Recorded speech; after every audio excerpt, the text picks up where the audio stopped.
I am the Executive Director of the Breslin Center for Real Estate Studies at Hofstra Law School. And I'm delighted to welcome everyone to our 14th annual land use training program for municipal planning and zoning officials. As some of you may know who have attended this conference in the past, it's a little different this year.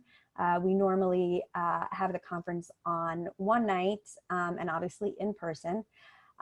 This year, in light of the unusual circumstances, we've broken the conference up into 2 sessions. The second half of the conference will take place on October 21st from 12 p.m. to 2:30 p.m. And just please note that the October 21st session is not a repeat of today's program. It will have different content. And now for some housekeeping before we can jump into the program. First off, the email that you received with the Zoom link also includes a link to a Dropbox that contains the material for today's program. And we encourage you to download those documents so you can have them for your own reference. Attendance at this program satisfies the New York State's annual continuing education requirement for municipal planning and zoning officials.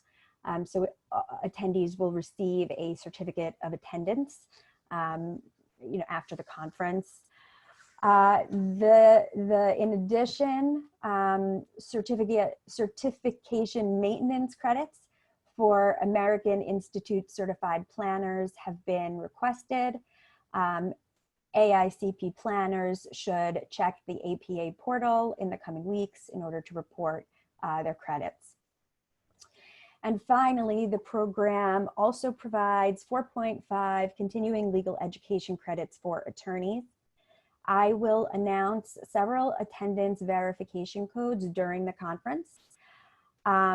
In order to obtain the CLE credits, you will be required to provide these codes on your affirmation form. So please, it's very important to write down or record the verification codes. The affirmation form as well as an evaluation form are included in the conference materials. And we really ask everyone to please take a moment and fill out the evaluation form. Your feedback is very important to us and really helps guide us in planning future events. One very important last thing before we start the substance of the program is I would like to extend a very special thank you to Sean Sally, who serves as the Deputy Commissioner for the Nassau County Department of Public Works, and to Martha Kreisel, who serves as the Executive Director of the Nassau County Civil Service Commission. Sean and Martha play a critical role in planning this conference every year. And so really to Sean and Martha, thank you for lending us your creativity and your tireless efforts putting this program together and making it a success every year. So with that, it's my pleasure to introduce our first presenters, who will be speaking to us about the Bay Park Conveyance project. Elisa Pica is the Chief Deputy Commissioner of the Nassau County Department of Public Works. And in that capacity, Elisa provides leadership and direction to the operations, maintenance, and repair of county infrastructure, including roadways, buildings, bridges, and wastewater treatment. Prior to joining the Nassau County team, Elisa served as Executive Vice President of the Long Island Railroad, and she steered 3 decades of capital investment and service planning in order to meet the present and future travel needs of Long Islanders. Sean Sally, who I have already introduced, is the Deputy Commissioner for the Nassau County Department of Public Works. Sean has over 17 years of experience managing complex infrastructure projects, community development initiatives, and environmental impact analysis. And among his many responsibilities for the county, Sean oversees the Division of Planning, which serves as staff to the Nassau County Planning Commission. Sean is accredited by the American Institute of Certified Planners, and he also currently serves on the American Planning Association New York Metro Chapter Executive Committee as the director of the Long Island section. Thank you both so much for joining us. As a reminder to our participants, we will have time for discussion at the conclusion of Elisa's presentation, and I encourage you to submit your questions throughout the program through the chat function, and we will get to as many of them as we can. And so I'm going to turn it over now to Elisa. Okay, Shira, thank you very much. I assume everybody can hear me? Yes. Okay, terrific. And I would like to say that I am joined by Cynthia Chan, my colleague on the Bay Park Conveyance project, as well as Sean. Cynthia will be running the slides for me. So we're very happy to be here today to talk about the Bay Park Conveyance project to this esteemed group. I think you'll find that it's a very interesting project. Many of you have probably heard a little bit about it in the past, including an event yesterday that was highlighted in Newsday to talk about nitrogen removal at the Bay Park sewage treatment plant. And this really follows in that vein. So happy to present it and engage in any question and answer that you would like to at the end. So if I move to the next slide.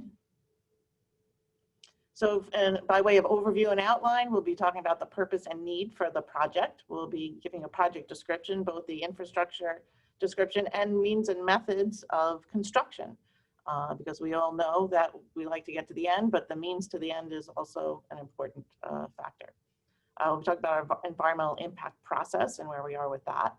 This will be a design build procurement, and a design build team will be hired to complete this project. And so we'll talk a little bit about design build and these major infrastructure projects and the benefits that design build brings.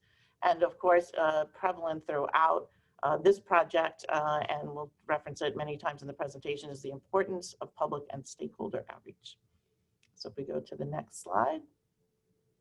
So what we'd like to do is we have a project video about 4 minutes long. It's also on our website. So it's a good intro to the project to give you kind of a orientation to it. So we'll run that brief video for you now.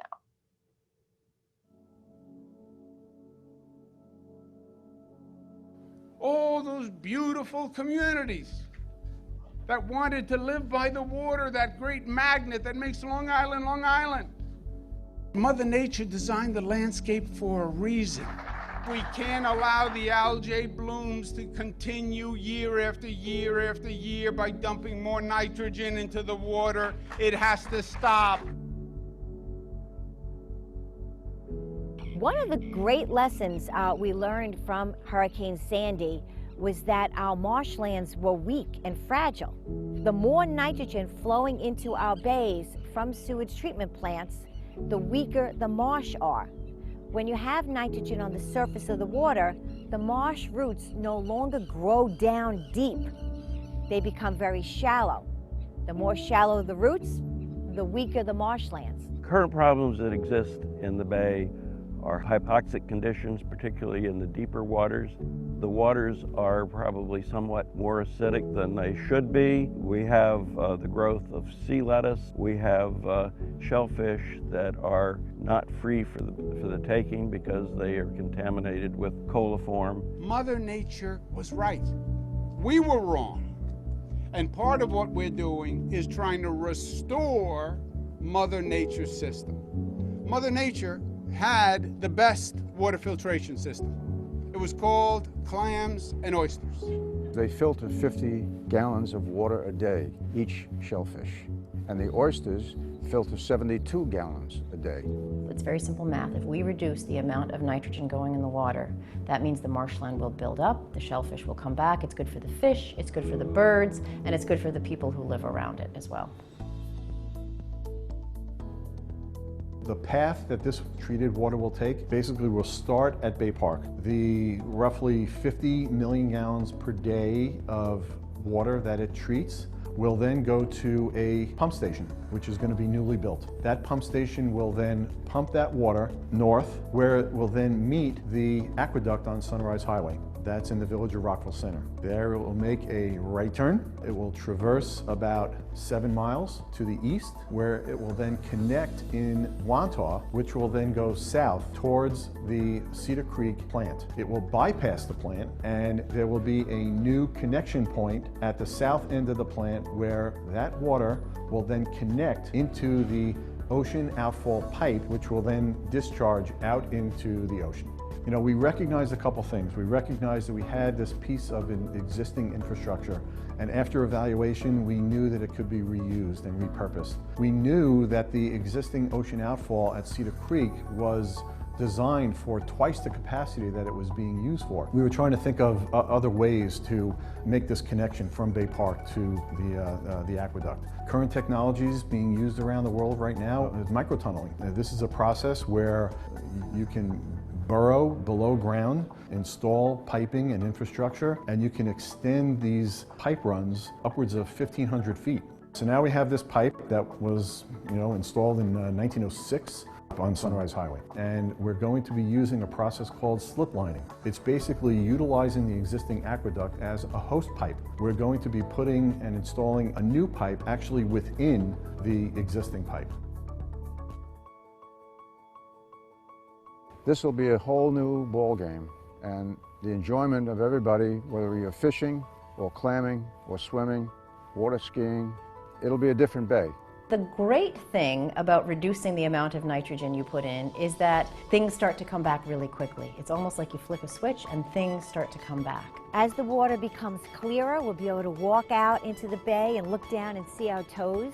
We'll be able to eat the shellfish again. We'll be able to eat the finfish again.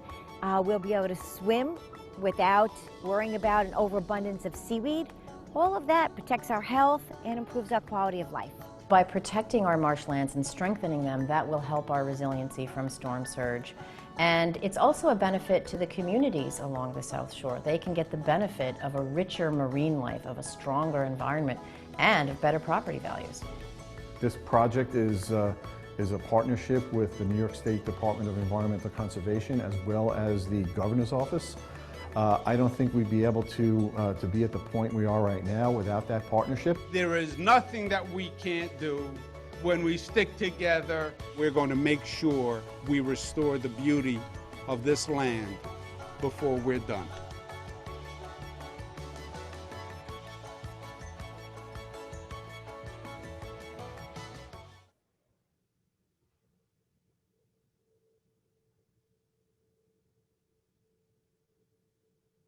Okay, I hope you enjoyed that brief video. It really tells you a lot of what you need to know, and the rest of the discussion will, sort of go into some more detail about some of the facts of the video.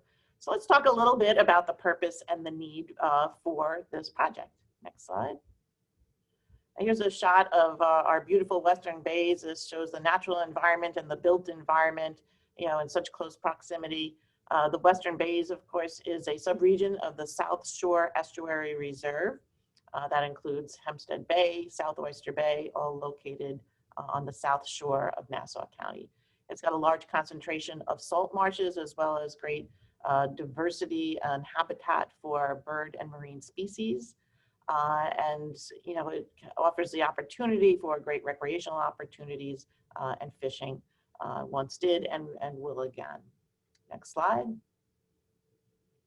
So just on the video, there's a challenge in the Western Bays. The Western Bays are loaded with nitrogen, and they're loaded with nitrogen because for years, water pollution control plants surrounding the Western Bays have been, discharging treated water into the bays. The bay does not flush out on a regular basis as perhaps it was thought to at one time, so that nitrogen stays around and results in some of the weakening of the marshland and the weakening of the resiliency to storm surge that we experience on the South Shore. So you have all these wastewater treatment plants discharging. That's the challenge. And if we look at the next slide, we'll look at how we're dealing with that challenge. Well, a couple of pieces are already in place. Both the Cedarhurst and Lawrence wastewater treatment plants are now pump stations pumping their sewage to the Bay Park sewage treatment plant, which has just had an $800 million reconstruction, state-of-the-art facility. So it's better equipped to manage and process that there. The Long Beach sewage treatment plant is currently still processing and discharging into the Western Bays. There's a long-term plan for the Long Beach area to be turned into a pump station and pump its sewage to Bay Park for treatment. So you really have a sort of a coalescing of all this infrastructure for a sort of a systemic reuse and efficiency in that reuse, and you get that at the Bay Park sewage treatment plant. Currently, that Bay Park sewage treatment plant discharges into the Western Bays, and the Bay Park Conveyance project is going to reroute that effluent, that treated water, and as you saw in the video, sort of take it on a little journey over to the Cedar Creek Water Pollution Control Plant outfall. At that location, it will be able to go out over 3 miles off the coast of Jones Beach, which is a much more favorable location for disbursement, both by dispersers mechanically and by the natural processes that exist in the ocean at that point. Next slide.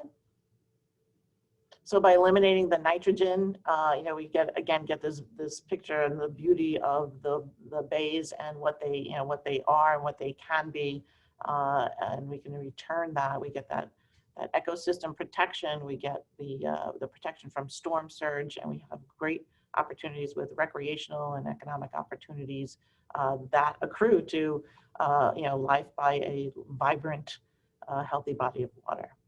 Next slide. Benefits, again, just in sum, are the storm protection value that we will certainly enjoy for decades to come.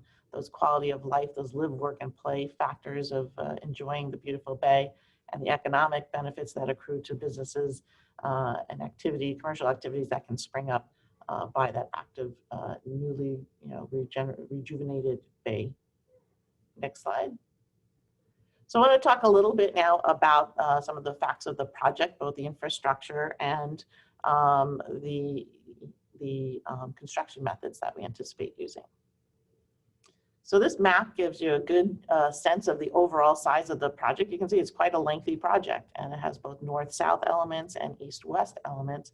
The project itself takes place in the town of Hempstead, and it traverses 3 villages: the village of East Rockaway, the village of Rockville Center, and the village of Freeport. So all that, the municipal coordination and outreach and communication is very important to the project.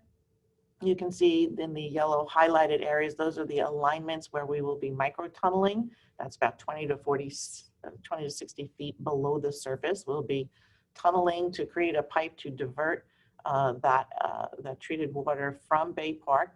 We will then go below within the aqueduct that exists on Sunrise Highway, and then down the Wantagh Parkway right-of-way, again with microtunneling to that outfall that already exists at the water pollution control plant at Cedar Creek. So that gives you just a sense of the spread and the complexity and the municipalities that are involved in the overall project infrastructure. Next slide. So, how do you create the, the alignment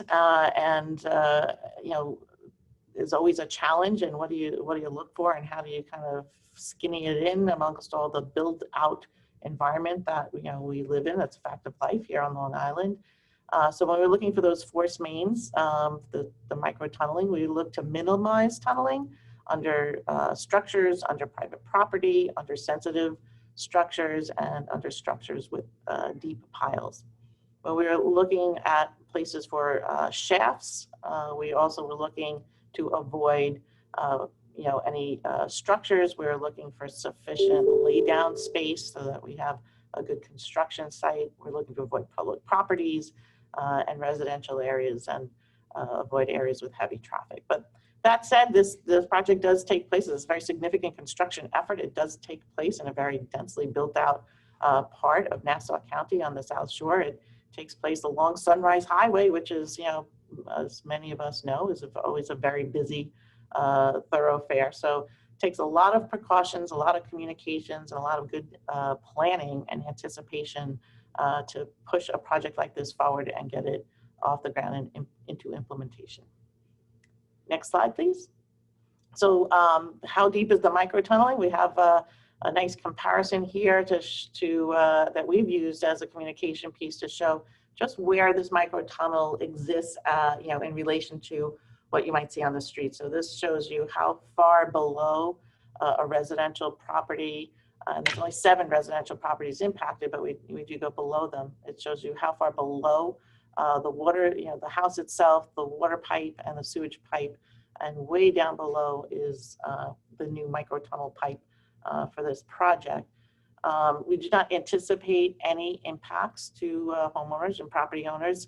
Should not, you know, interrupt their enjoyment of their property before, during, or after the microtunnel runs. Of course, we'll be inspecting properties. We'll be looking for cracks. We'll be looking for vibrations. We'll be doing post inspections as well, so that we can identify, you know, anything that might be caused by the microtunneling. But we do, because it is so far down, you can see on the right just how far down it is. It should be able to be constructed in an uninterrupted way. Next slide. And so continuing on with our discussion of microtunneling, this slide shows you what a shaft might look like. So the microtunneling shafts are about every 1,500 to 2,000 feet along both of those north-south alignments. And that allows the microtunnel boring machine to be placed into that shaft.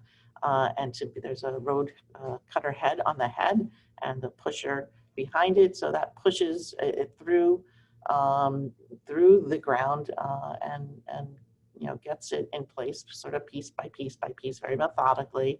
And those shafts are a big piece of the project because they are mini construction sites in and of themselves.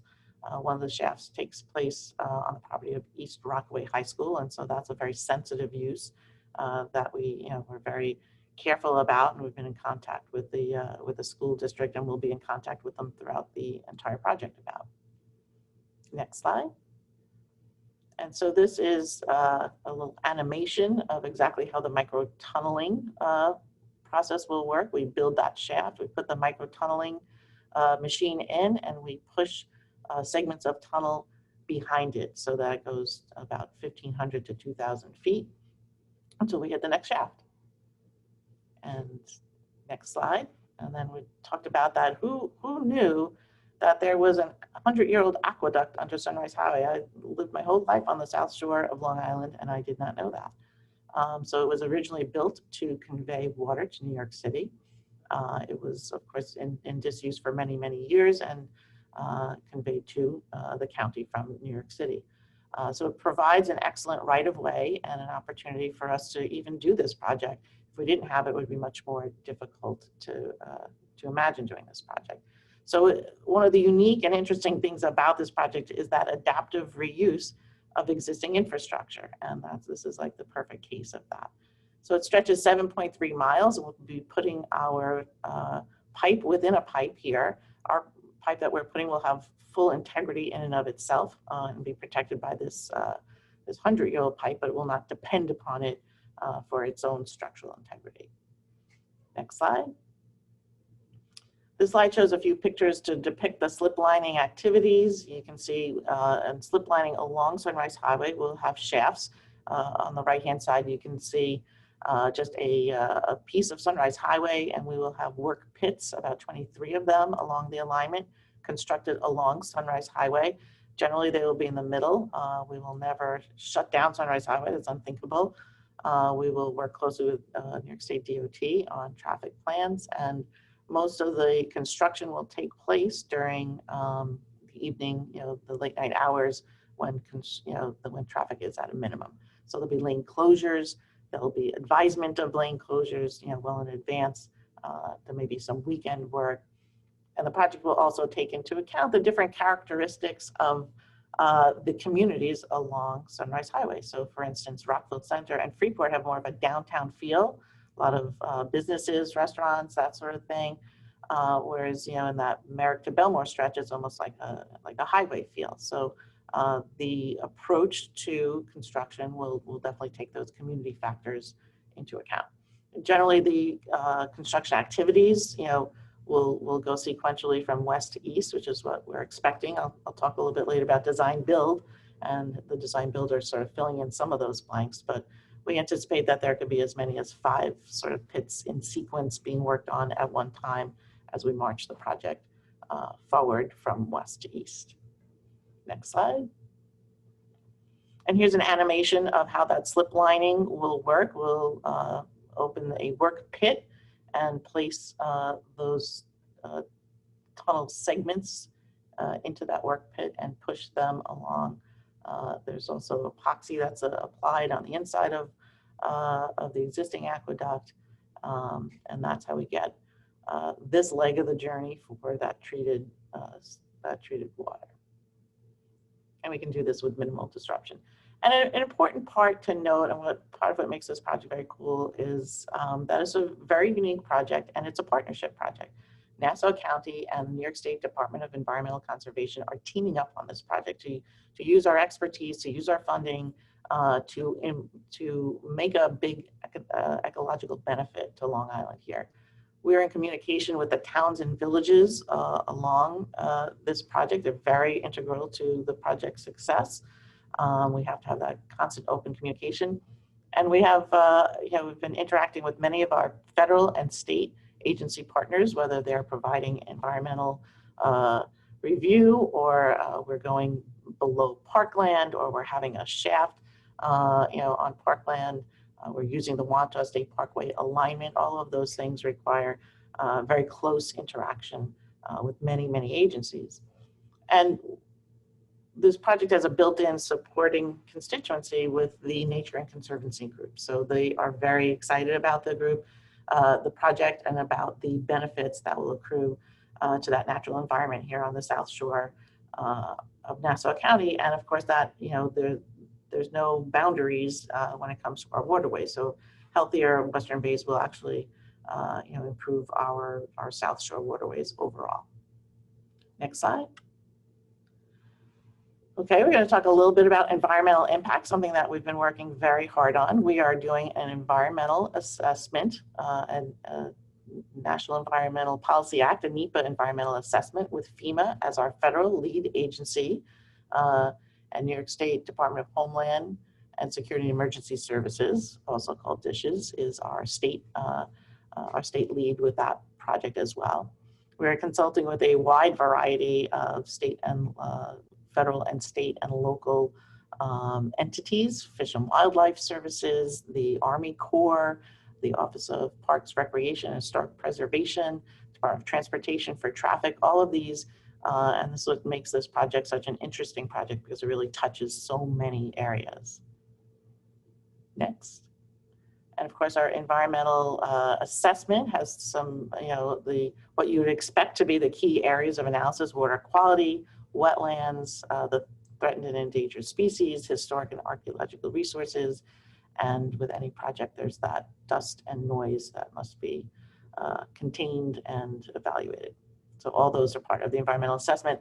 The environmental assessment draft was on the FEMA website. We had a 30-day comment period. We received some comments. We updated the draft, and very shortly it will be on the FEMA website again as a final environmental assessment for about a 15-day period, so that those who commented can see sort of how their comments were incorporated into this document. So that will be coming up very shortly.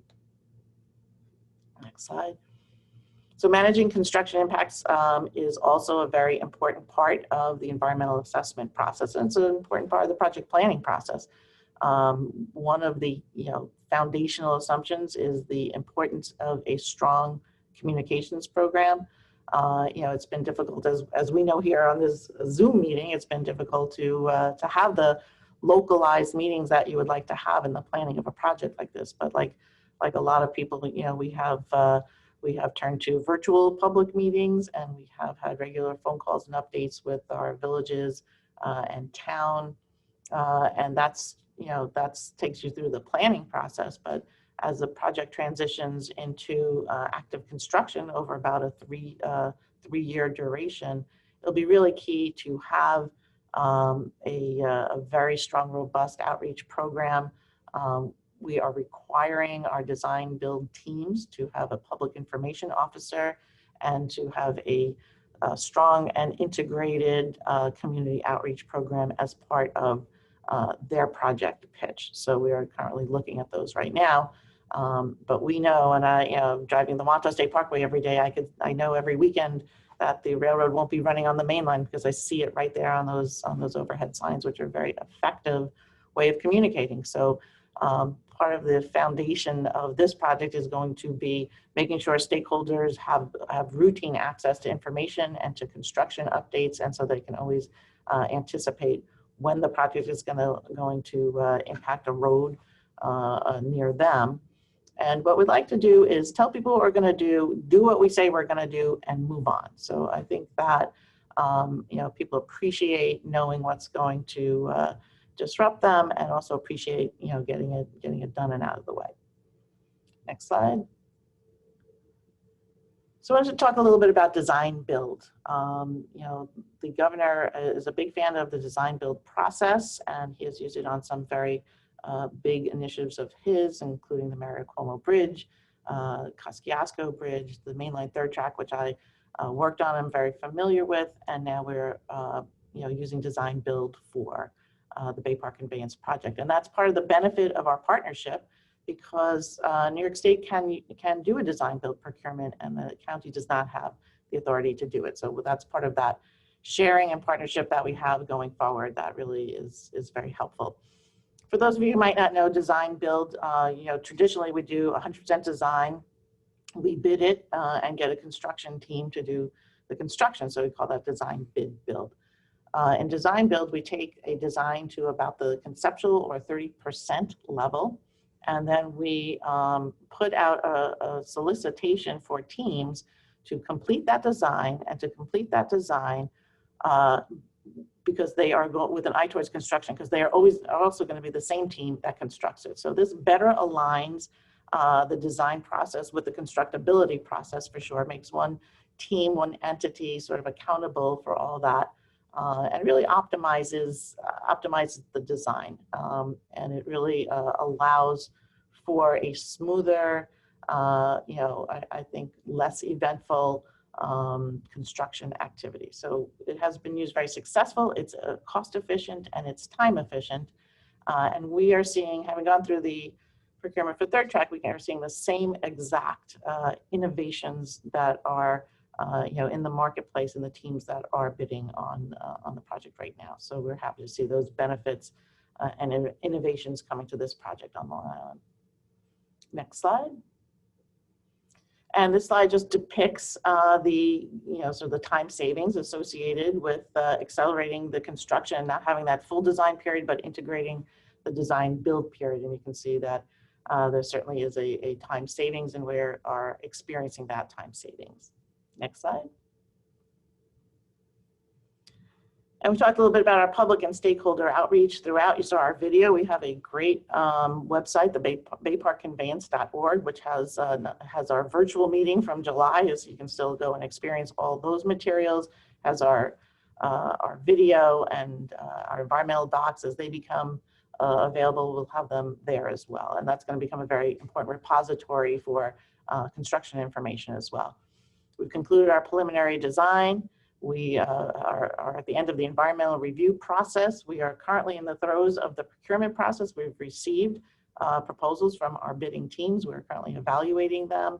And you will probably be hearing sometime later this month of the announcement of the design build team.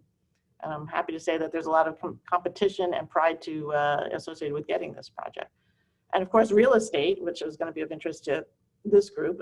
We also have our partners, the state, doing real estate acquisition for us, and that process is ongoing because all those little chunks of land, even if they're 40 feet below a piece of property, that the pipe is now being placed there, that has a value, and we're assessing that value, and we'll be working through that process with all of the owners at the same time as well.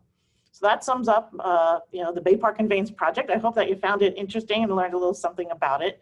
Hope that you'll be supporters of the project, and I'd be happy to take any questions. Elisa, thank you so much. I absolutely found it fascinating and, very informative. Yeah, I wanted to invite Sean Sally as well to turn on his video and help out with the discussion. And he has a lot of insight and input that he can offer as well.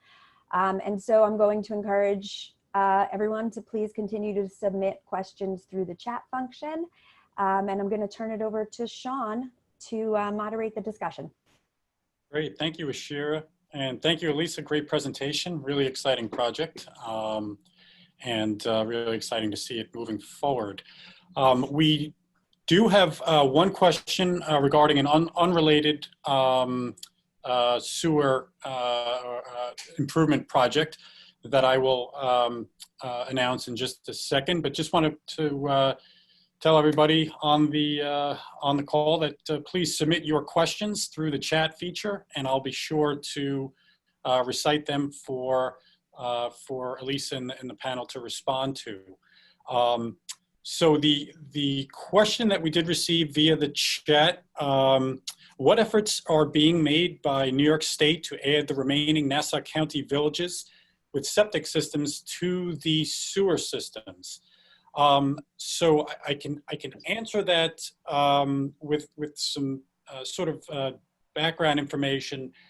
The Nassau County, and through the county's partnership with the Long Island Regional Planning Council, was awarded $1 million from New York State through the Clean Water Infrastructure Act to provide monetary assistance, funding assistance for homeowners to retrofit and install new alternative on-site septic systems that will remove a greater amount of nitrogen from the effluent.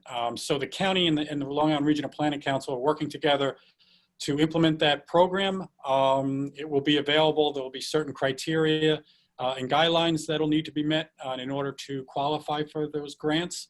So please keep a lookout on both the county and the Regional Planning Council's website for additional information. But that's sort of, the first step in providing these innovative and alternative on-site septic systems for areas that are currently unsewered, and in particularly vulnerable areas of the county.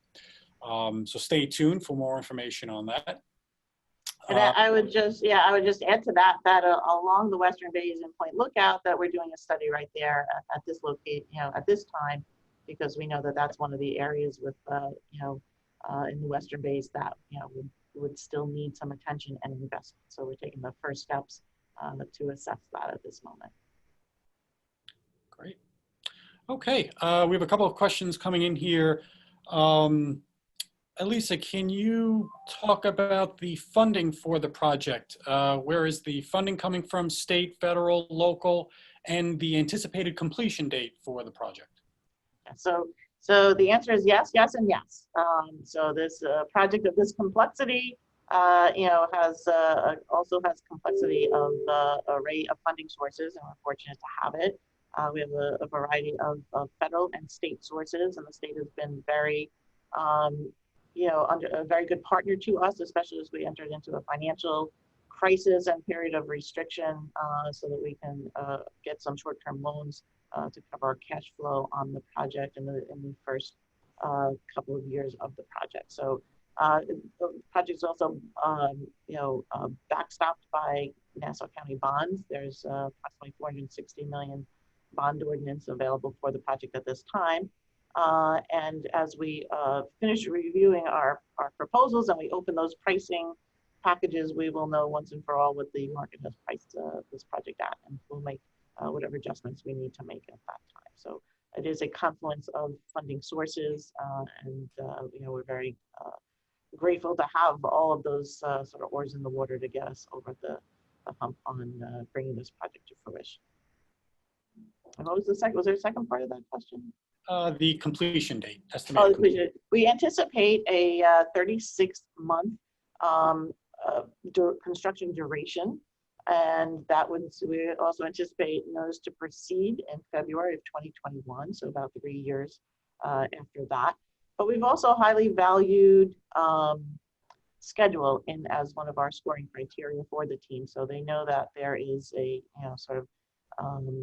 there's some points to be garnered on their team side for finding efficiencies in doing the project in less than 36 months. So, so we will get back to you shortly with that answer, but the outside timeline says 36 months and possibly less than that. Great. Okay. If anyone else, please, if you'd like to ask a question, please use the chat feature, the group chat feature. Elisa, you touched on in the presentation about the municipal coordination and the outreach, and of course that's a tremendous component of this project. You know, and you've been very you know, transparent with the way this project is moving forward and engaging. You know, can you kind of just give an overview or a little bit more detail on the outreach efforts to date and what, you know, municipalities should expect going forward? Sure, and you know, we started this project before the pandemic, so we did have, you know, face-to-face meetings with the mayors and with the town of Hempstead. Everybody, I have to say that everybody acknowledges the benefit and the worthiness of the project, and really sees like this as our moment in time to where we have a lot of you know, people coming together to fix this problem. So we've done outreach. Initially, we you know, we'd go to Village Hall or we'd go to Town Hall and just, you know, let elected officials and the boards know about the project, let them know what they're going to start. You know, they may get questions from their constituents. There's a lot of misinformation out there, so we wanted to make sure that we were providing some good information out there. And even with the pandemic, we've done you know, some phone call outreach, some conference call and Teams call outreach to let them know when a significant milestone, like when we were going to receive proposals or doing the EDPL process. We had a EDPL hearing in February, so there was outreach regarding that, and then outreach sort of along the way. There's outreach regarding the nuts and bolts of the project. Utility coordination is a very big part of finalizing the approach to the project. And of course, that misinformation gets in. Oh, you're going to make us move our utilities. No.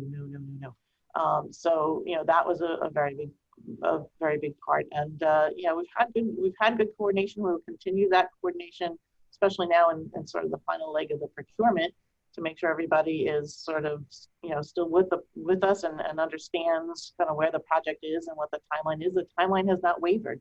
It's hard to believe that, you know, the same timeline we were talking about at the end of the year, that we've kept pace with. This is exactly where we anticipated being. So we're pretty happy about that. And then, of course, once things open up a little bit and we can have group meetings, we intend to run this very much like the third track in terms of having routine stakeholder meetings to do business outreach, which is something we have not had the opportunity to do, because they'll know that, you know, there's a construction project coming and we want to anticipate their needs, their delivery needs, their customer needs, and things like that. So we're hoping things open a little bit and that we can, you know, sort of have that more greater presence at school board meetings and at, you know, talk to, you know, emergency services and things like that. So we will definitely be engaged, whether virtually or in person, you know, going forward from here through award, and then from award right on through completion. Sorry, if I can just jump in just for a moment. This is wonderful. I think we have time for one more question, and then we'll have to, you know, we'll move on. But I hope I'm not speaking out of turn when I say that, you know, participants who have been sending questions in the chat box should feel free to contact Sean or Elisa directly and continue the conversation with them offline.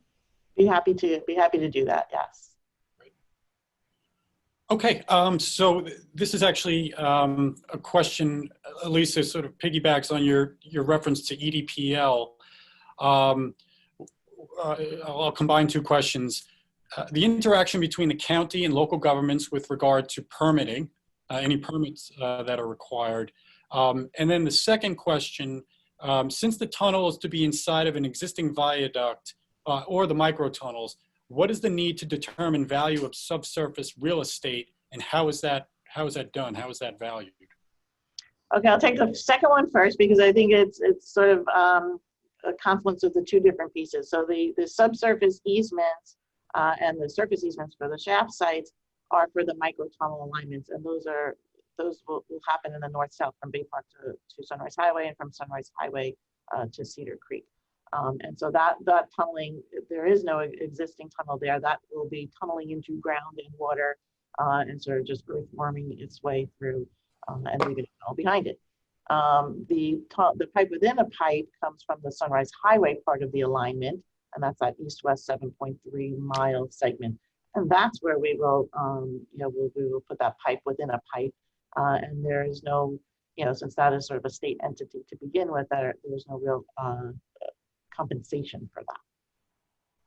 And I'm sorry, what was the first part of it? Any local permits? Oh, local permit. Yeah. So there's a lot of permitting involved with the project. The state is exempt from some local ordinances, but we'll work with the local municipalities. And like I said, we have Fish and Wildlife, we have wetlands, we have the Army Corps, we have parks, recreation, historic preservation. So we are doing at the planning phase all the appropriate permitting, speedies permits and things like that we can get in place. The design builder, once they come in and they finalize that design and their means and methods, we sort of spoke today about the baseline premise of the project. They may come in with different means and methods to get the project done. Many of the permitting will be submitted by that design builder once that additional information is known. Elisa and Sean, thank you so much. I'm so sorry to cut this off because I think that we could continue this conversation for much longer. But thank you so much for your presentation. Thank you. Thank you to the group. It's a pleasure to be here. So at this time, I want to pause for a moment to announce an attendance verification code. Again, this is critical for attorneys that are seeking CLE credits from this program. So please be sure to write down the code, record it so that you'll have it available for later. The code is LAND20. That is LAND20.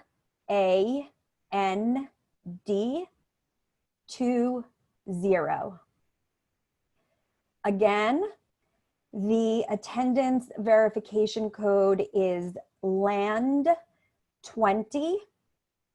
and that is LAND20.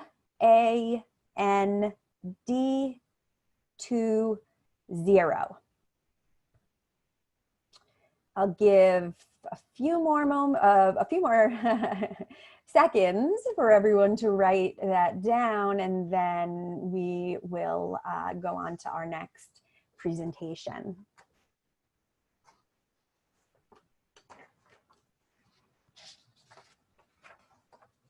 Okay, I am truly honored to present or to introduce our next presenter, Richard Gardino. Rich serves as the Executive Director of the Long Island Regional Planning Council. And before that, Rich served as the Vice President for Business Development here at Hofstra University. And he also served as my predecessor as the Executive Dean of this center, the Breslin Center for Real Estate Studies. Rich also previously served for 21 years on the Hempstead Town Board, including 5 years as the supervisor of the town of Hempstead. And I just want to say that I am so personally grateful to have had and continue to have Rich as a role model and as a mentor. And I am especially grateful for his continued support of the Breslin Center. So my deepest thanks to Rich. And I'm also going to introduce, and I'm honored also to introduce Todd Poole. Todd is the president, founder, and managing principal of Forward Planning. He has more than 27 years of economic and community development experience, both as a private sector consultant and as a public sector practitioner. And he's experienced in a variety of areas, including comprehensive and master planning, transit-oriented development, neighborhood revitalization, and economic and fiscal impact analysis. Todd is also a member of the American Planning Association and a past member of the Urban Land Institute. So again, I want to remind everyone that we will have time for a discussion with Todd and Rich following Todd's presentation. And again, I encourage you to submit questions through the chat function, and we will get to as many as we can. And with that, I'm going to turn it over to Rich. Thanks, Ashira, and thank you for that overly kind introduction. Obviously, having had all those jobs, it's apparent to all your listeners that I'm the kind of person who can't hold on to a job, but currently working as the executive director of the Long Island Regional Planning Council. I do have the opportunity to work closely with Todd Poole, who is the president of Forward Planning. And so this afternoon, we want to talk a little bit about land use and priority projects for Long Island going forward. Obviously, COVID has been incredibly disruptive, and along with all the health crisis that we've faced here on the island and throughout the country, we're facing an economic crisis as well. And so we want to take a look forward and see what things we can do to improve things here on the island. Certainly the great presentation by Sean and Elisa, that's a great opportunity in terms of public infrastructure, putting people to work, taking place over 3 years, and an important environmental initiative. So thank you for your work on that, and certainly the presentation this afternoon.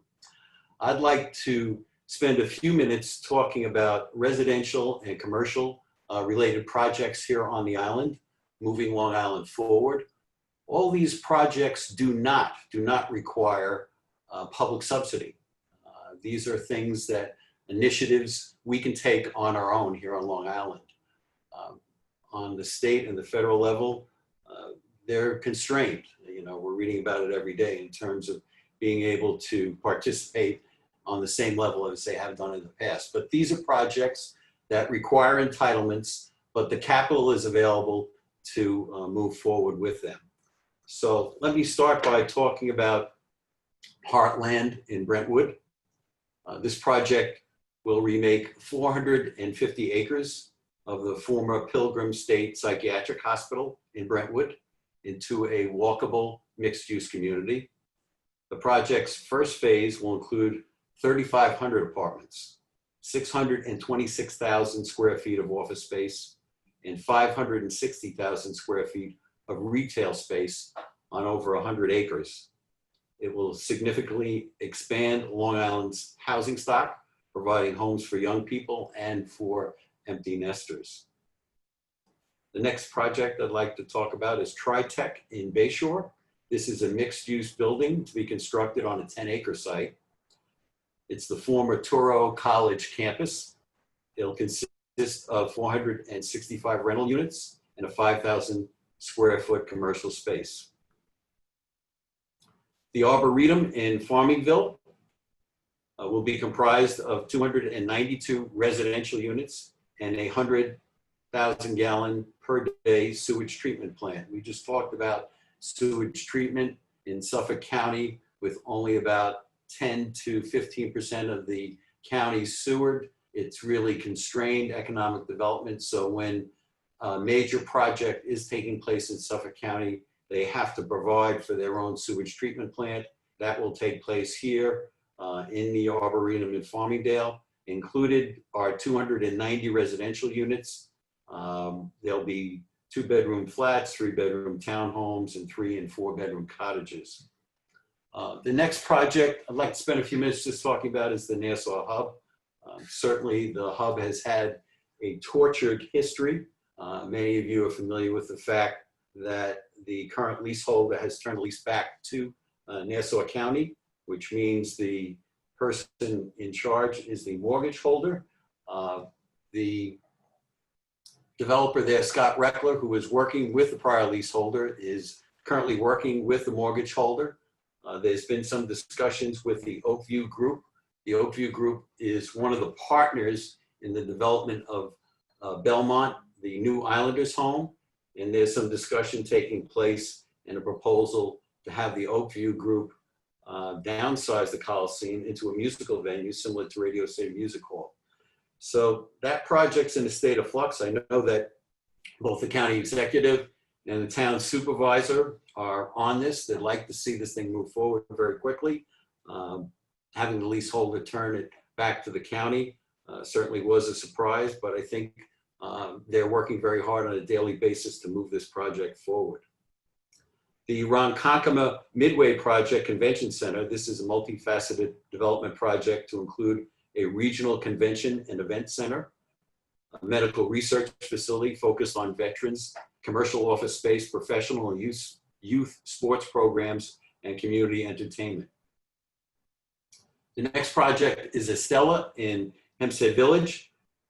It'll be comprised of 96 residential units, with 80% of the units being 1 bedroom or less. Within the residential units will be 30 units dedicated to supportive housing for disabled persons who will receive on-site supportive services. The developer is the Concern for Independent Living. They have a strong record of working with veterans and people who do not have a place to live. All the apartments will be affordable. All the apartments will be affordable to households making less than 60% of the area median income. The next project is the Madeira in West Hempstead. This is an apartment community located within walking distance of the West Hempstead Railroad Station. It's 150 units containing a mix of studios, 1 and 2 bedroom units. For range of residents, 10% will be workforce housing. And they'll be affordable to households making up to 80% of the area median income. The Gray Barn in Sayville is a mixed-use development which will have 27 buildings, 1,365 rental apartments and retail space. There are 19 proposed residential buildings. Planned protection of the groundwater calls again for a state-of-the-art wastewater treatment facility that will help protect the waters of the nearby Great South Bay. Workforce apartments will be equally distributed throughout this development. The Gyrodyne in St. James is a mixed-use development project which will include an assisted living facility, commercial office space, and hotel. Of the 75-acre site, only 26 undeveloped acres are planned for new development. Construction, again, will include a state-of-the-art advanced wastewater treatment plant for the site. Its design will reduce nitrogen concentration of incoming wastewater by 85%, and the plans also call for a connection to be made to the downtown of nearby St. James, which will advance the revitalization of that hamlet's business district. So that wastewater plant will not only serve the mixed-use development, but help the development in the hamlet of St. James.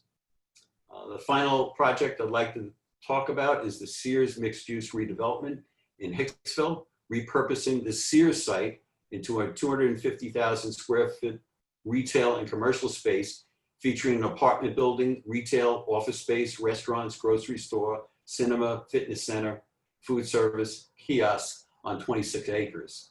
The site is less than a mile from the Hicksville Railroad train station. As I mentioned to you at the outset, these are all projects that can move forward. They require the entitlements. Certainly our audience today will see some of these projects, and anything that we can do to move these projects forward will help the economy here on Long Island. And with that, I'd like to introduce Todd Poole. He is the president of Forward Planning. Todd's been a consultant to the Long Island Regional Planning Council on several projects. He did the economic impact analysis in Patchogue, and he recently did an economic impact analysis in Farmingdale. He's looking right now in surveying communities throughout the island to look at mixed use, what it produced in terms of school-age students versus the cost to the school districts, and we'll have a report on that in the near future. Todd today will be talking about land use impacts post-COVID, preparing a comprehensive plan for the near and long-term trends. And with that, I'd like to turn it over to Todd. Rich, thank you very much for that nice introduction. Ashira as well, thank you for the earlier introduction, and good afternoon to everyone.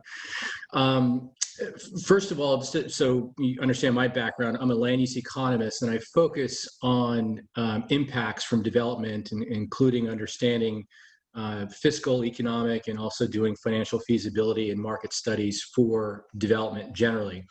So this is the way we come at these studies. And of late, we've been asked to do a number of analyses associated with what is going to happen post-COVID with regard to major real estate assets, major land uses, including residential, commercial, light industrial, and open space. So what I'm going to do for you, or do this afternoon, is run through relatively quickly a presentation that I've given earlier to a few other groups in the region, focus on what we can probably expect in the near term being the next 3 years, and as well as beyond the next 3 years. And here are the categories that we're going to be covering: housing, retail, restaurants, entertainment venues, office, light industrial, recreation. Each one of these real estate classes have experienced various impacts into greater and lesser degrees, and depending on where the region is or where the location is, that's particularly true. Before we get into what to expect post-pandemic, really we need to talk about where we've come from. And with that, we'll start with housing. Most of you recall, and it seems like such a long time ago, before the pandemic really set in and the lockdowns began in early to mid-March, that up until that point, the housing market was pretty robust. And that was certainly coming out of the Great Recession from 2007 to 2009. And in particular, the housing market was very strong within multifamily. If you were in the New York City region, you could not have seen the fact that so many multifamily apartment buildings have been developed and occupied with studios, 1, 2-bedroom units. And that trend would likely have continued at least over the next several years. So that was what was happening there. There was a small movement back to first-ring suburban communities, which was happening. And we'll talk a little bit about what that looks like going forward, but that was already underway. Retail, you've heard this comment that what the pandemic and the associated tumult within the economy has done is accelerated a lot of trends that were already underway. Retail certainly fits into that category because even prior to pandemic-related economic issues, major retail sectors, and I'm talking about major malls, department stores, they were already experiencing challenges related to online retail or e-commerce from the Amazons of the world, Walmarts, and so forth. The number of consumers who were going to shopping centers was on the wane.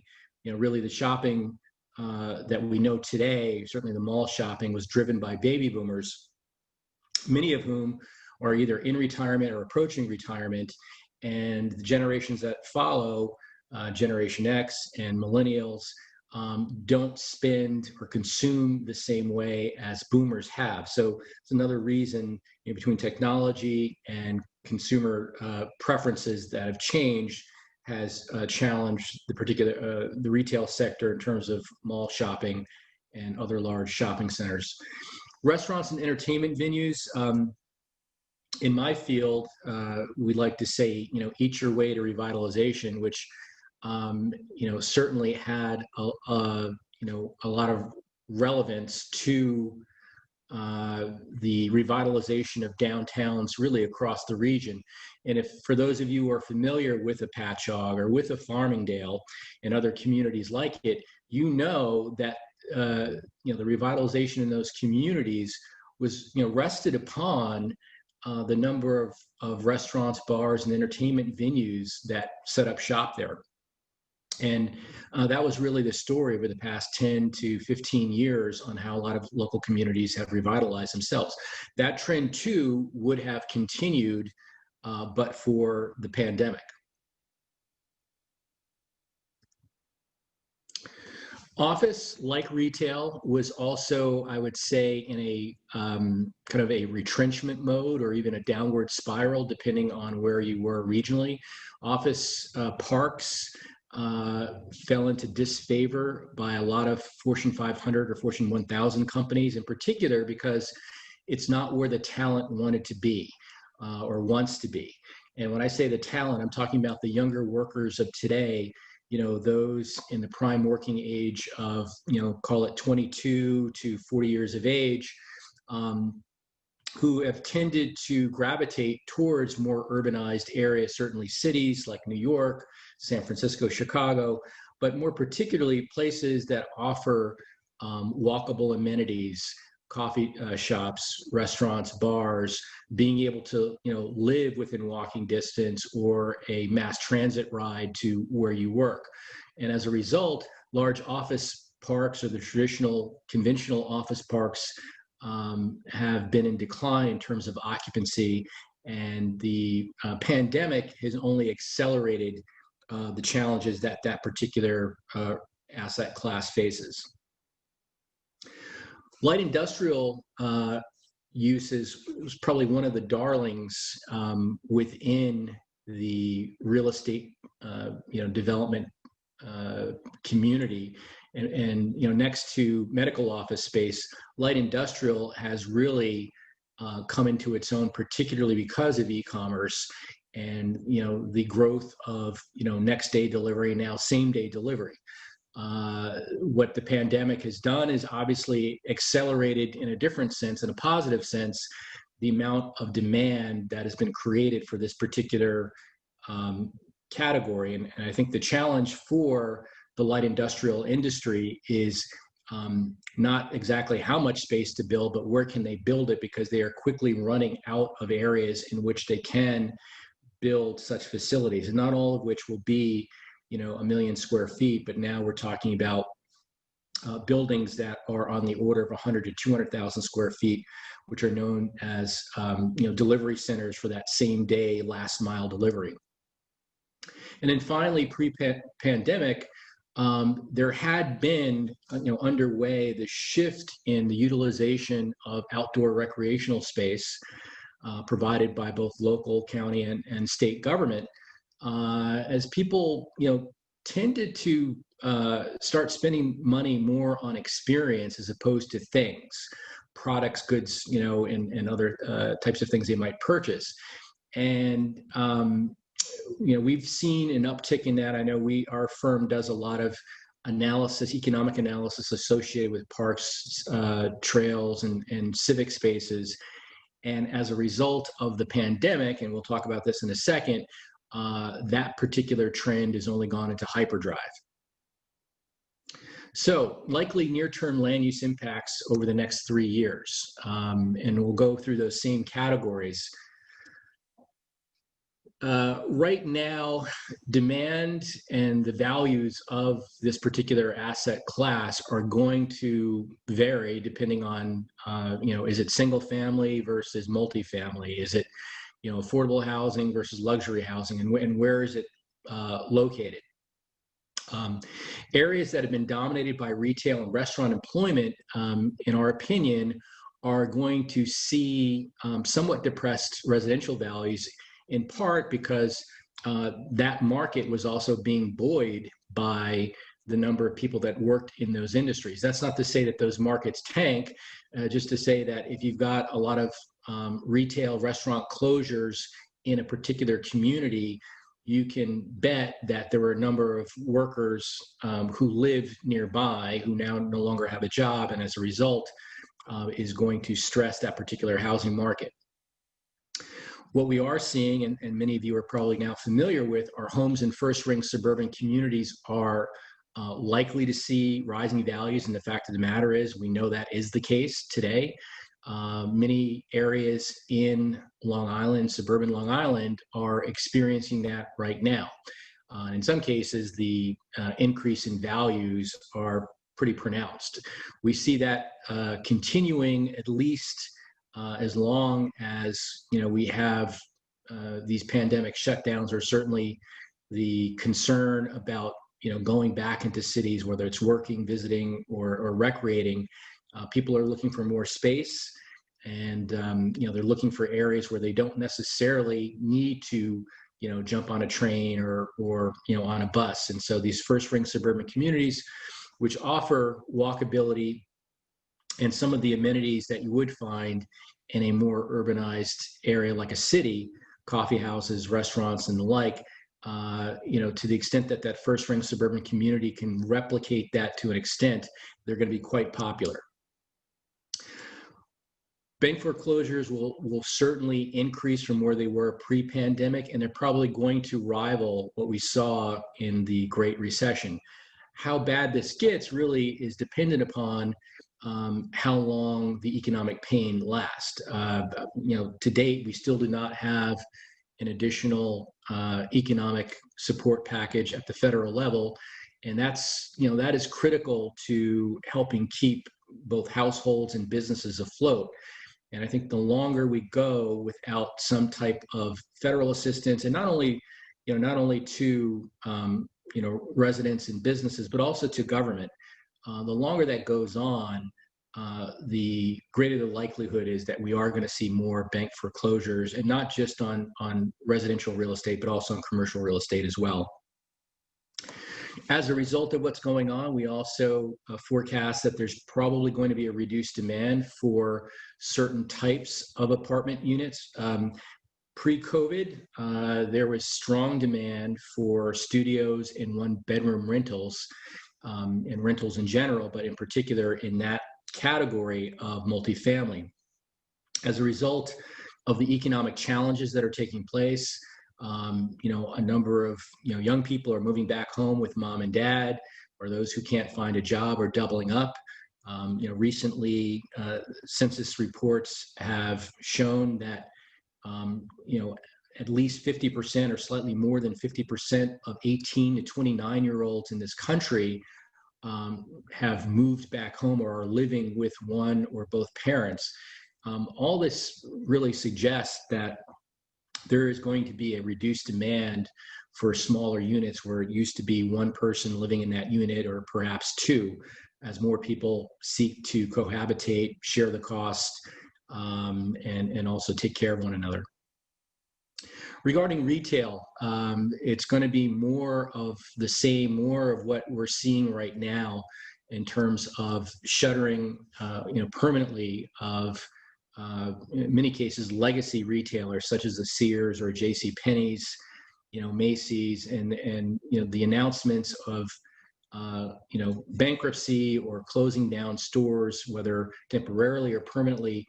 That drumbeat will continue as a result of people being both fearful of going back into public life, if you will, going back into retail shopping centers, as well as being concerned about their financial future. If one even has a job, that's not to suggest that they're not concerned about whether they'll have that job 4 to 6 months from now. So that's also weighing in on people pulling back on spending, and then the spending that they may be doing is going online, and that is particularly painful for stores and retail centers that had a lot of their activity concentrated in apparel and certain types of furniture offerings, because those are the categories in particular that have gone online and will continue to challenge brick and mortar stores that sell those items.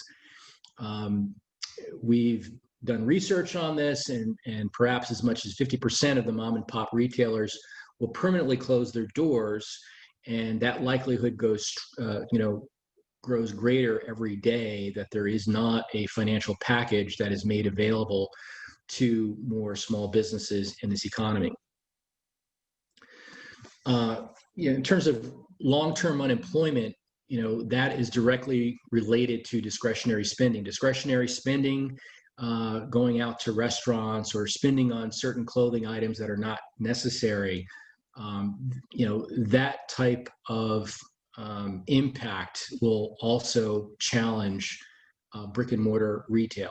If someone can, effectively purchase what they would otherwise have purchased in a brick and mortar store, and they're comfortable doing it, and they've, adopted the online retail experience, the likelihood is they're going to purchase that thing or that particular item online. And again, this is going to undermine a lot of traditional brick and mortar retailers. Tax appeal activity as a result of everything that I've just mentioned is going to rise. For those attorneys that are out there who, represent shopping center owners or mall developers, as well as those public officials that are out there who have these particular assets in their communities, particularly large retail shopping centers, which can represent a very significant chunk of the rateable base. I would expect that there's going to be a significant uptick in tax appeal activity as retailers struggle and the value of those assets declines. Restaurants, entertainment venues, chain restaurants are going to experience dramatically reduced sales, but because they are, they have the wherewithal in terms of the cash cushion, as well as the ability to, do drive-through or takeout, the likelihood is they will be fine coming out the other side of this. Urban downtowns right now are feeling the greatest pain and will continue to feel the greatest pain as long as people both shy away from going to restaurants, as well as the limitations on the number of patrons that can be inside of a venue continue. While the summer months or late spring and summer months and even early fall have been very good for restaurants in terms of those who are able to pivot and offer outside dining, and even those who have expanded into parking spaces, that's going to become tricky as the cooler weather sets in. And some of these restaurants aren't going to be able to make a go of it on the limited amount of inside seating or even takeout that they're offering. Suburban shopping centers are also going to see a dramatic rise in their restaurant-related vacancies, although they may be somewhat better off than urban downtowns. And really the way that they're going to need to pivot is to utilize some of their parking space areas and perhaps creating larger outdoor eating venues with heating elements that allow more people to gather outside. Permanent closures for bowling alleys and cinemas. For those of you who may have heard the news yesterday or 2 days ago, Regal Cinemas, the parent company of Regal Cinemas, announced that they were going to, at the very least, temporarily close all of their movie theaters in the United States as well as in the UK. And these closures may become permanent, over the next 6 months, or announced that they are permanent. And a lot of this has to do with the fact that no one's going to the movie theater, and Hollywood's not, they're holding back on releasing big budget films like the latest James Bond film, in particular because they recognize people are not going to the movie theater. So this is having a chain reaction. And I will also say, for those of you who have movie theaters in your area, this is also a blow to those businesses, particularly restaurants, but other types of businesses that depended on that kind of anchor to drive foot traffic to their businesses. Dining establishments which offer outside seating and certainly are conducive to takeout, many of which have done okay, during the past several months, are going to fare better than those that don't. And I will say this, that the restaurants that are going to really have the toughest time are going to be fine dining restaurants. These are restaurants that clearly do not offer drive-through service. And traditionally are not, they're not known for takeout. A fine dining experience is just that. You go there, you go inside, you sit down, and you order your meal, and you're there for the experience and the ambiance of the location. Those restaurants in particular are going to be majorly challenged, and they're also going to be challenged because they're they are high value, high price restaurants. As more people kind of cut back on their discretionary spending, that is an area in which they will also refrain from spending. Office, over the next 36 months, you're just going to see, again, like retail, a little bit more of the same, with the exception of medical office space, or as we affectionately refer to as dock-in-a-box space. More suburban office malls are also going to experience tax appeals as their asset values go down as vacancies rise. And depending on where these office building assets are located, developers will look to adaptively reuse some of these properties. I know some of our clients that we work with are doing exactly that right now, as they are with underperforming mall sites or large shopping center sites. So this is something, if you are a planning board member, zoning board member, public official dealing with land use, you want to keep an open mind towards this, because this is a way to bring back or reposition an unproductive real estate asset. Light industrial space, this is going to continue to go like gangbusters. There's just no question about it. As e-commerce becomes the shopping mechanism of choice for a lot of consumers, this particular industry is going to look for more space to develop. And what they're looking for right now, that the majority of the large light industrial parks have been saturated with e-commerce centers. They are now looking for space within more densely populated areas, and particularly like Long Island, where they can drop that 100 to 200,000 square foot same day delivery facility to be close to their consumer base. So that's what you're going to start to see really in the coming months. And by the Amazons, the Walmarts, the Targets, and other large retailers that are, they have a very good online or e-commerce presence. Applications as a result for development of this new space, it will increase.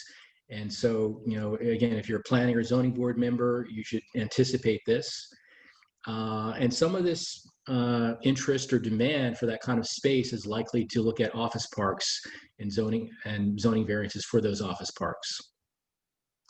Finally, on the next 3 years, regarding recreation and open space, municipal, county, state recreational facilities will certainly see an uptick in usage. We're seeing that now, more people wanting to get outside. And for those of you who wanted to buy a bicycle over the last 2-3 months, good luck with that. There's back orders for bicycles because more people want to be outside and the manufacturers can't keep up with the demand. Creating these bike ped amenities is also going to be critical. And honestly, there are economic impacts associated with having people come to your public space. To the extent that they're coming to your public space, they're spending money on gas in the local area, or they're spending money on food, or they're seeing a retailer that they can purchase something from that they can then use outdoors. So outside recreational areas can be economic development generators. So over the next 3 years, we expect that demand for 2- and 4-family housing units, and I'll get to what that refers to in terms of missing middle, that will be increased. First ring suburban communities, you're still going to have a dramatic increase in the number of folks that want to live in your communities. And as a result, zoning is going to need to recognize this increased shift, or the increased shift from work from home arrangements. So we talk about missing middle, there's different typologies, and this is what's been missing for both, middle income families, as well as the typology of housing that is not either affordable housing, which has subsidies that can make it easier to build, or luxury housing, which, the price point for that is there to get it built. And you can see that on the screen, on the graphic on the right-hand side, mid-rise to high-rise, all the way down to detached single-family homes, and some of those being affordable. We talk missing middle, we're talking the classic duplex or townhouse or multiplex small, development. This is what a lot of our first-ring suburban communities, in particular in repurposed mall sites or shopping center sites, could probably handle. Over the next 36 months, well-capitalized and savvy developers are going to acquire these shuttered and underperforming shopping centers and look to repurpose those. Again, you're going to see an uptick in the amount of petitions to planning boards for overlay zoning to allow for this to happen.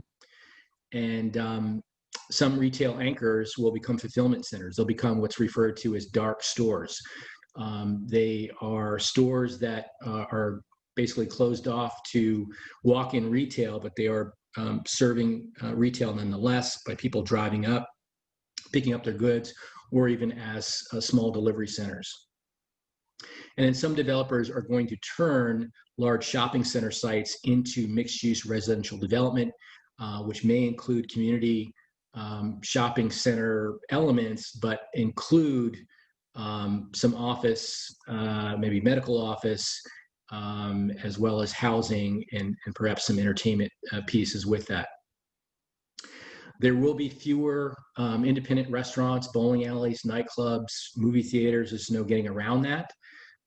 There are probably too many restaurants to begin with that have developed over the last several years. So planners will need to creatively think about how these vacant spaces get used up. In some cases, these will become pop-up restaurant sites, similar to pop-up retail. And some restaurants may be used solely as commercial kitchen spaces, giving entrepreneurs an opportunity to kind of showcase their wares and move on to opening up a permanent location. Again, office space, office parks are going to have to be adaptively reused. And to the extent that zoning is permissive for that, I think that's a good thing. The wholesale redevelopment of office sites and office parks is definitely going to occur. And, to the extent that they represent a large rateable, share of your community's rateable base, you absolutely want to be, very accommodative of that. Many office building sites in suburban areas are going to languish unoccupied, however, until, such time comes where something practical can be done with them. On the expansion of light industrial into former office building sites, development and leasing demand is going to be strong. And so that's going to put greater pressure on adaptively reusing former office center locations. And communities in close proximity to two or more interstates are going to be the ones that really see the greatest demand for that kind of light industrial development. And vacant shopping center sites will also be eyed for storage distribution space. Finally, on the increase in public space, the increase in public space patronage, this is an opportunity for, public sector, entities, state, local, county governments to, not only obviously have to increase their budgets, but also to create partnerships, public-private partnerships because of this use, and to showcase the value that these open spaces create on the built environment. These are also opportunities to create outdoor, entertainment venues that, again, have economic value to the built space. So takeaways for Long Island. We talked about missing middle housing typology, which should absolutely be considered. We need to facilitate live-work housing arrangements in our zoning. Permitting accessory dwelling units is one way to do this. Think of kind of a granny flat or having a unit over a garage that's on an existing single family lot. Being more receptive to 3-bedroom housing units. Not enough time to get into it here, but as Rich knows, we've done our fair share of fiscal impact analysis on housing, and I can tell you that the decrease in fertility rates means that building 3-bedroom housing units does not necessarily mean you're going to overrun your school system. Creating overlay zoning for economically obsolescent shopping center sites is going to be key, and revisiting restrictions within existing retail zoning districts should start immediately. You need to look at what may be permitting a good adaptive reuse that has, economic potential from occurring in that site. Look at sites that may be good use or used for light industrial purposes, and also anticipate pop-up retail demand for shuttered storefronts. There's nothing worse than seeing a soaked up window on Main Street when it could have some energy and some life by allowing, another type of store to at least temporarily be in that space. Also consider permitting food truck clusters in parking lots, at least insofar as where they don't directly compete against existing open restaurants.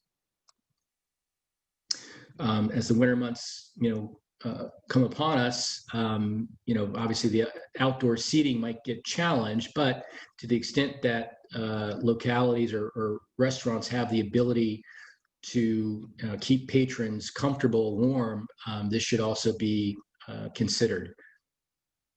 Permitting commercial kitchen operations in shuttered restaurants, again, you've got to keep that in mind. And pop-up drive-ins. This is, the drive-in culture has reemerged as a result of what's happened over the last several months. I mentioned to you that Regal Cinemas is closing its movie houses. Well, here's an opportunity to kind of jump in and recreate the movie experience. Very quickly through these going back here. Identifying office parks that are best suited to be converted, creating a streamlined variance process. All these are key from a zoning standpoint. Mentioned identifying obsolescent shopping centers for light industrial, reviewing existing parking requirements for light industrial, as these do not require a lot of parking. And then finally, again, more consumers are going to be spending time outside on experiences and not purchasing things. This is an opportunity to look at revenue generation potential in support of that increase in park maintenance and capital improvements. And municipalities should consider things like outdoor ice rinks, rock climbing walls, mountain biking trails, and the like. Thank you. Thank you, Todd, for that, extremely informative presentation, and to Rich as well for identifying some of the key priority Long Island projects. I have already received some great questions in the chat box, and I encourage everyone to continue sending them in. Before we start that discussion, I'm going to announce our another attendance verification code. Again, this is necessary for attorneys who are seeking continuing legal education credits. So if you are an attorney seeking CLE credits, please be sure to write this down. The attendance verification code is Plan 20, and that is PLAN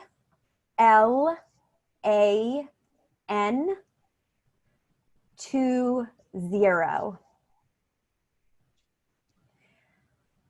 Once again, the verification code is Plan 20.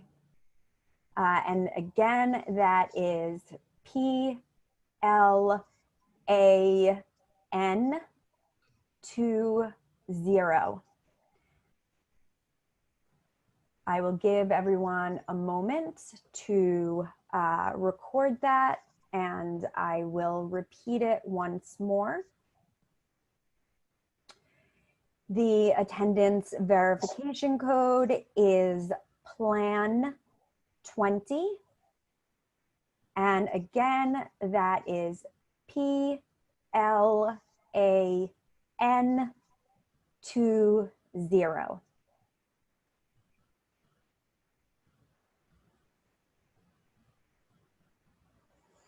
All right, with that, I am very excited to open a discussion with Rich and with Todd. As I mentioned, we've already had some interesting questions for the both of you. And so I'll start with one that I know is always on the mind of local zoning boards and local communities in Nassau County.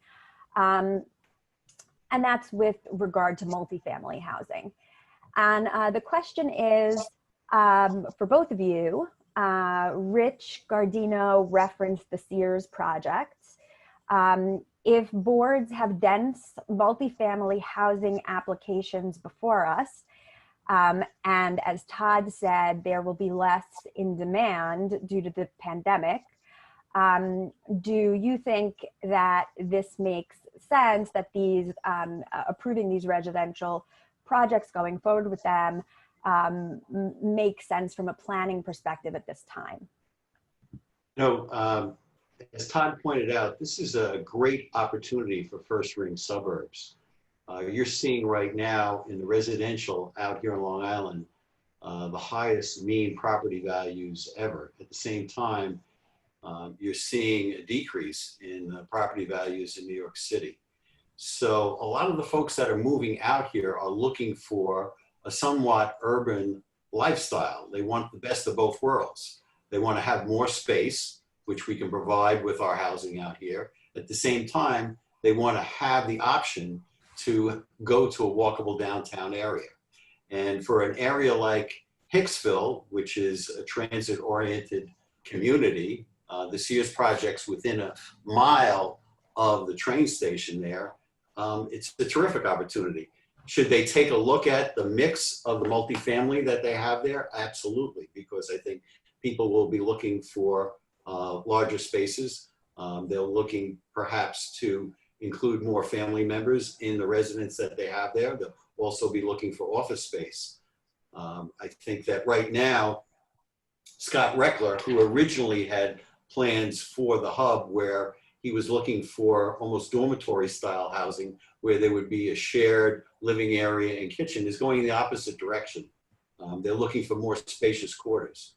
So for first ring suburbs, you have the opportunity to provide more space, provide walkable downtowns, at the same time, provide access to the city for folks that want to work remotely, but still have the opportunity to go downtown. So I think that multifamily housing, especially around transit-oriented development, is a tremendous opportunity right now.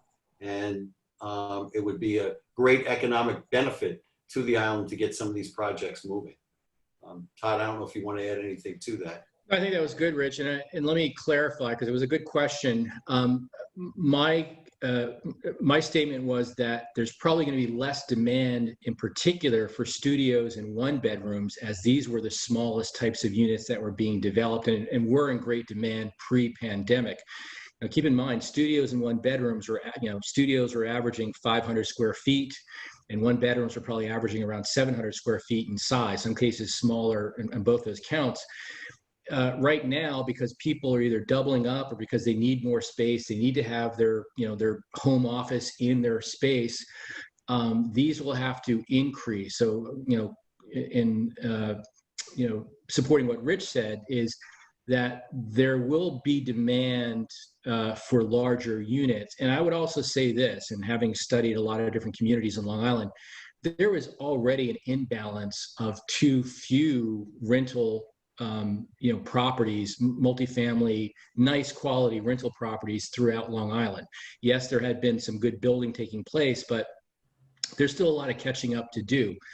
But again, I think the difference is the types of units. I think you're going to see more 2 and 3 bedrooms getting built as opposed to studios and 1 bedrooms being built simply by virtue of demand.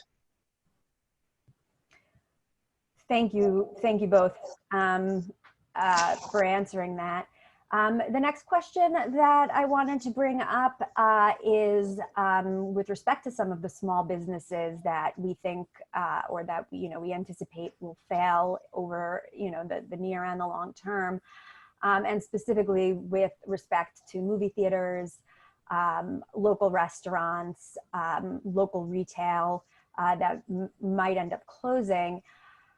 Do any of these entities have an option for any kind of relief to get out of existing leases or contracts? Or are they obligated to finish them out? And then I want to add on to that, you know, I'm also interested in what the impact would be on the landlords and the commercial property owners if they're faced with losing a rent stream that they had been counted on and perhaps, you know, necessary to serve their own debt and mortgage obligations. So I'm open to either of you and both of you.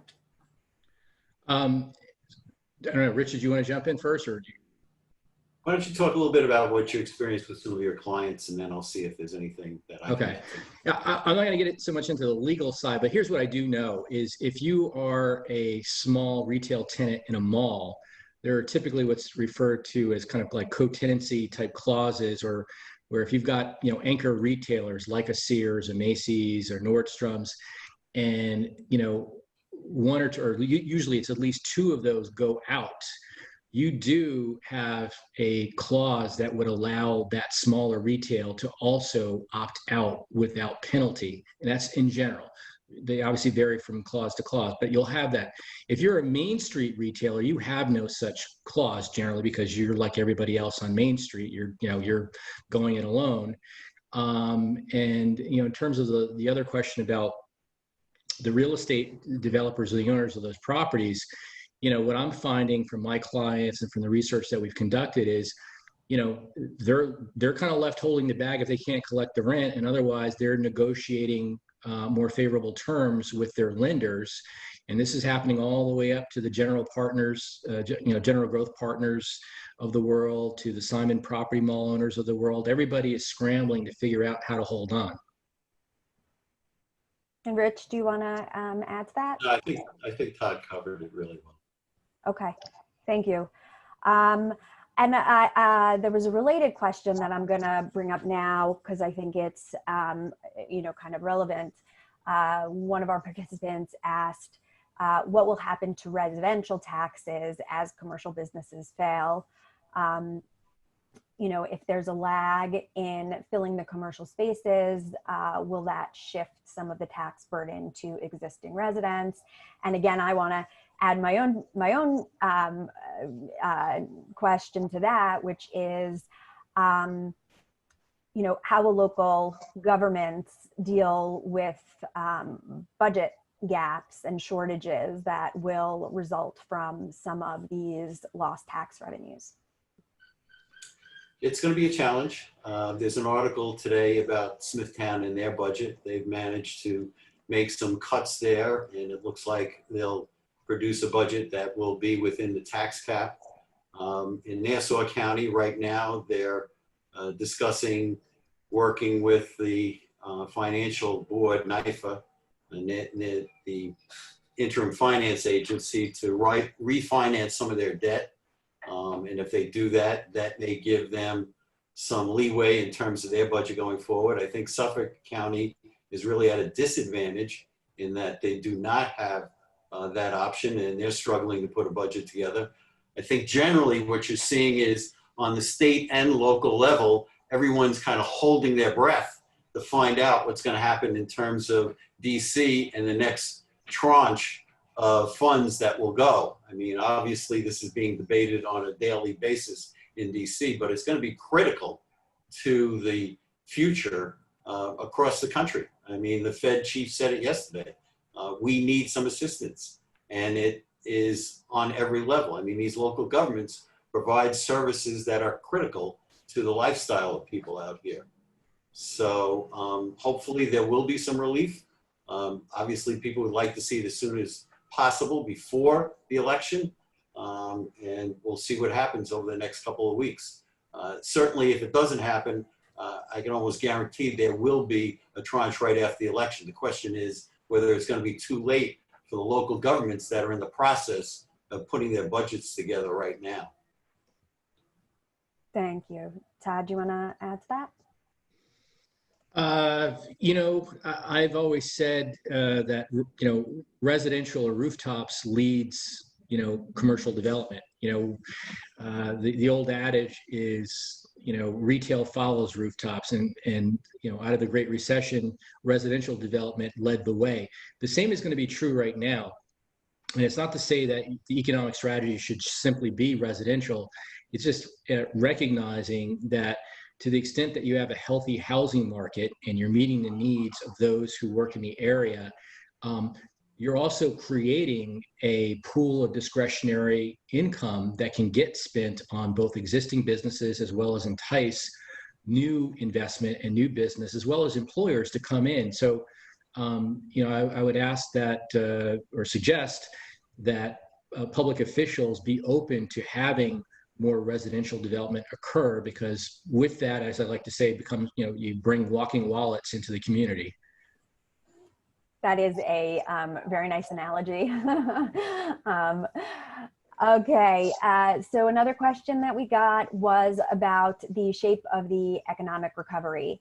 And so the participant asked, the shape of the economic recovery was a topic of discussion in the first presidential debate, and it's been discussed in the media. And it's been described as a K shape.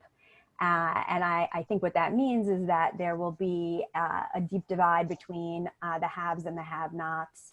And so the question is about your thoughts on what the ramifications of this economic recovery will be for the Long Island region.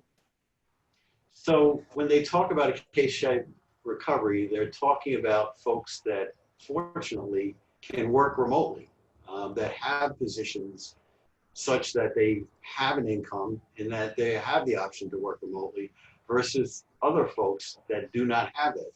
People that are employed in retail, in hospitality, in movie theaters, where it requires a physical presence. And it certainly is a challenge.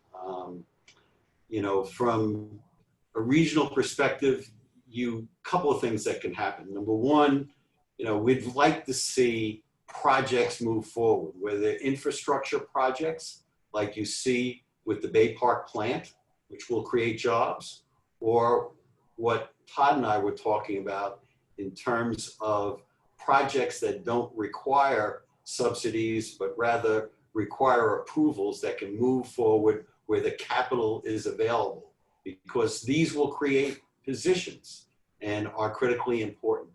The other aspect of that is, we need to work on our workforce development. For these people that are dislocated, we need to provide opportunities for them to get skills that will be employable in this new economy. And that's something that we need to address very quickly. There's been so much dislocation, so many people unemployed. I think it's got to be a two-pronged attack. That is creating jobs and giving people opportunity to learn skills to be employed. Thank you, Todd. I'll just add this to what Rich said, is we also have I don't know if it's a dislocation, but we've got a lot of workers that have shied away from an industry that is in need of a lot of workers. And what I'm talking about are the skilled trades, construction in particular.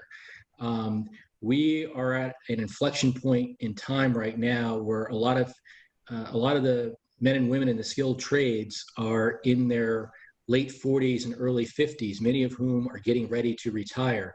And there are not nearly enough workers coming in behind them. And this also goes for factory work as well, because we've interviewed, both construction executives as well as, factory executives, and they've got jobs that go begging. And so I think part of the issue here is at the local level, state level, we need to do a better job of marketing these positions and getting people interested in that work, particularly young people, to go into those fields, because these are jobs that are paying living wages, career, type wages over a lifetime. And again, these are jobs going begging. I think that's very kind of useful advice. And yeah, I agree with that. This was a question that was initially directed at Todd. However, I would like to hear both of your views on it, and particularly because I know you've both been very intimately involved with the Patchogue redevelopment and other downtown revitalization efforts. So the question was, Long Island has great pride in its downtowns. What should we be doing to keep them active in the future? What would your advice be for some of these localities that are wrestling with these issues? Why don't we let Todd go first? He's done Okay. two All right. reports on Patchogue and Farmingdale, knows them inside out. Yeah, here's what I came away with from both the Patchogue and Farmingdale experience, as well as other project areas where we've done work in small towns. There is something of an imbalance in the number or type of stores or call it businesses that they have, and I'm talking about restaurants and bars. And of course, now we're at this moment where it is restaurants, bars, and entertainment venues that have been hit hardest, and as a result, places like Patchogue and Farmingdale are going to be fully exposed. And one of the reasons that there was this imbalance that occurred is as restaurants, bars, and entertainment venues became very popular in these towns, the surrounding rents rose such that traditional retailers just could not afford to be there. And we've heard, some concern and even criticism about not helping those retailers remain in those communities because they create a diversity of experience. And not only diversity of experience, but obviously, to spread the risk, if you will, on when things do happen. And it makes for communities that are just more interesting. So I would say, in answer to the question, to make them, to help them and to keep them energized, we need to work with our local communities to figure out ways to get businesses other than restaurants, bars, and entertainment venues to populate those downtowns, particularly where rents have risen. Maybe it's a program that helps to subsidize them through some of the rents that are being paid by the other, the more successful businesses. But I think longer term, you want a balanced environment in these communities because I think that's going to help sustain them over the long term.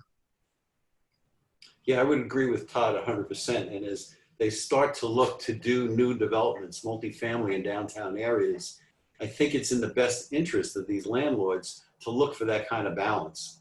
If you're only relying on one income stream and it's all restaurants, and then something happens to dislocate them, it hurts your bottom line. So it would be better perhaps to have a more steady stream of income and a balance going forward so that if there is an impact to one area, you still have resources coming in from another.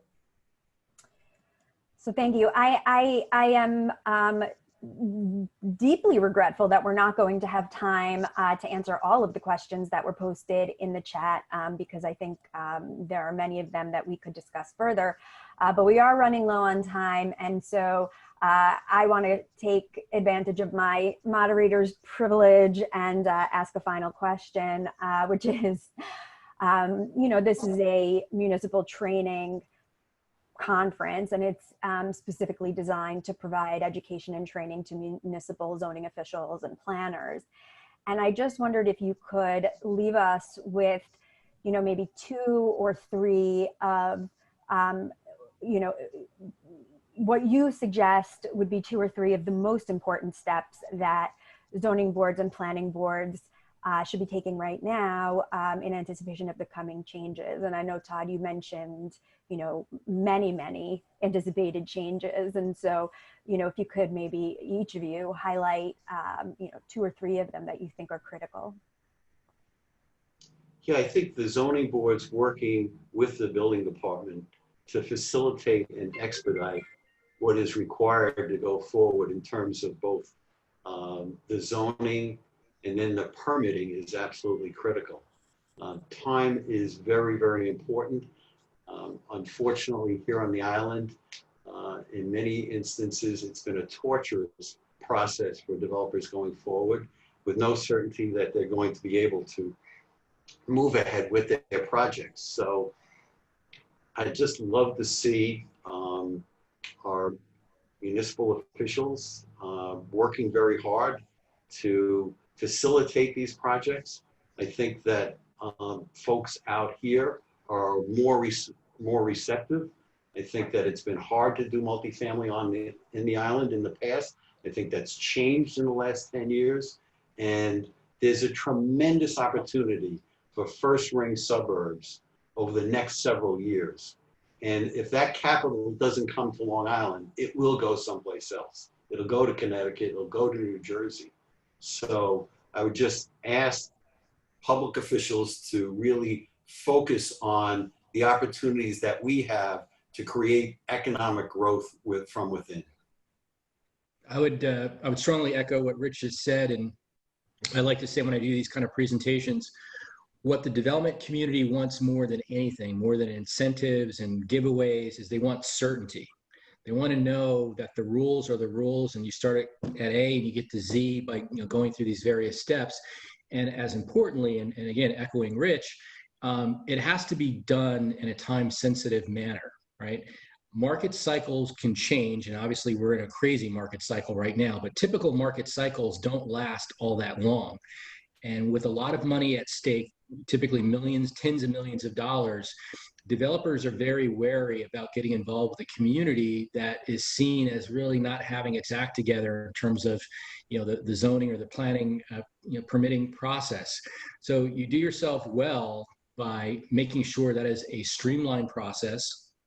And once that is put in place, it is known to the development community. They start taking a closer look at you and a more interested look at developing there. The reverse is also true. If you're seen as burdensome in terms of trying to get through the entitlement process, I like to say that you've become radioactive in the development community, and they will find any place else but your location to develop. Thank you. I think that was a perfect closing to this conference. I thank everyone for attending. Todd and Rich, thank you for that incredible presentation. I just want to close by reminding everyone that the second half of this conference will take place 2 weeks from now on October 21st, and it will run from 12 to 2:30. And I look forward, and I hope I will have the opportunity to see many of you again at that conference. And again, I want to extend my deepest thanks and appreciation to all of our panelists today, Elisa, Sean, Todd, and Rich. And with that, I'm going to end the meeting. Thank you. Thank you. Thank you all.